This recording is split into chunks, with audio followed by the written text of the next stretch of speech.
this was seen as a little bit of a reach. He was projected to go maybe more in the 60s, maybe not. Yeah. They take him at 43, 6'6", 330. What do you guys like about this pick? What was good about it? Well, I watched Texas all year. I don't like Alfred Collins isn't like it's nothing crazy. He's just a run stuffer. Like he's just a run stuffing specialist. Like you can't run on this guy. Like that's really the only thing I know about Alfred Collins, which is a great thing because no one's gonna be able to run on us, like I said. So there's nothing really crazy about Alfred Collins. He's huge. I think he's like 6'6", 330 something. So he's a big body as well. And like you said, I think Saul's just trying to make this defensive line just absolutely huge. So I like this pick. Yeah. Everyone thought it was a reach. I loved this pick. I loved it. Yeah, I'll give you the kind of the negatives, I guess you could say, is sometimes his pad level gets high. But that's coachable. Like to Yeah. me, he's different. You know, I was really low on Deion Walker out of Kentucky. I thought he's a horrible prospect. The Bills ended up taking him. I thought he was a horrible prospect because his pad level is an issue on every snap. Like it's not like a, and he'll have the occasional like wow play. So I just wasn't high on him at all.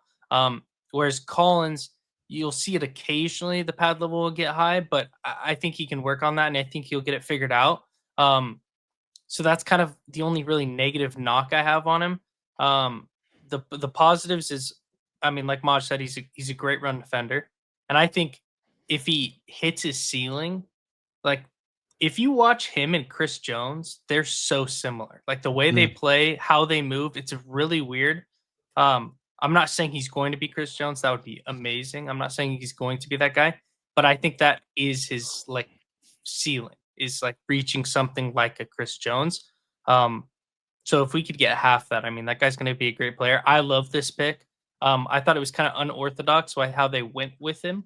I thought they were going to go somewhere else, but I mean, TJ Sanders got taken off the board, a pick or two before, and that was my guy for a second round pick was TJ Sanders. I did like Landon Jackson, but since we went McKell with the first pick, I don't see a problem with this pick, and I did like it. So I don't know. I love the Chris Jones comparison. They're both 6'5.5", both got 34.5-inch arms. Not saying he's Chris Jones, but we've seen what having such a big, dominating, powerful defensive tackle can do to teams. Yeah. What I like about Alfred Collins, he seems versatile in terms of like where you can line him up. So like on first down, you could put him at 3 technique, or you could put him at like 4-eye or 5 technique if you wanted to sort of get away from the wide 9 and do a 5-man front against a team like Baltimore or Philly. You could do that with him. He did that at Texas. And then on third down, I think you could put him at 1 technique, put him in an A gap, say like, the center is going to have to slide this way. This is a 6'6", 330-pound dude.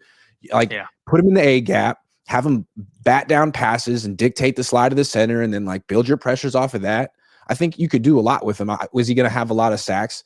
Not necessarily. I mean, maybe if guys run into him and he's cleaning up, then possibly that's how Armstead would get sacks. But I still think he can have a 3-down impact as a really big dude who's can play a bunch of different techniques. Prize Picks is sponsoring the Cohn Zone this year. Prize Picks is the leader in daily fantasy and the best place to win cash while watching sports. And the best part about the app is it's really easy to use. To create a lineup, all you have to do is pick more or less on a few players' stats. I'm a Niners guy. So, when I'm doing Prize Picks, I'm looking, the last couple of years, I'm looking at Deebo Samuel because I know Deebo Samuel better than Deebo Samuel knows Deebo Samuel. So if it's like drops, I'm taking more. Or if it's like punches thrown towards his long snapper on the sideline during the fourth quarter of a game, the 49ers will go on to win. I'm smashing more because I know the 49ers and I'm a Prize Picks guy. Now, maybe they didn't have those exact plays, but they have so many plays that'll make your head spin. And you can play Prize Picks in over 40 states, including California and Texas. Best part about it is the new user offer. Prize Picks will give you $50 when you play your first $5 lineup. So win or lose, you'll get $50 just for playing. That sounds like a win to me. Use promo code Cohn, COHN, to claim your $50 today. Tell them Grant sent you. Yeah, and the thing is, too, is if you watch his tape, dude, this guy chases down running backs. Yep. Like, this guy does not stop. Yeah, he does not stop. His motor's there. And you know what Saleh used to say? When he was here the first time, he said you could judge the speed of a defense based on how strenuously or vigorously the defensive lineman chase after plays. That's how you judge Dude, the speed. we're never gonna see Chase Young effort in this guy. No. Like this guy will Solid chase never you would have down. He never won't would have stop. been okay with that. Don't bring up Chase Young. That guy Chase Young pissed me off. That guy was the most lazy player I've ever seen in my life. Gosh, he was so. I hate Chase Young. Yeah. Okay, the downside to taking Alfred Collins in round 2, we never projected him to the 49ers in round 2. So, what do you think? What are some potential questions you got? Well, I had a lot of my mock drafts. I took him at 75. Like That's what I was gonna say. If he was there, so I had no problem with them taking. Like if I loved him at 75, I liked him at 43. You know, so we didn't take him.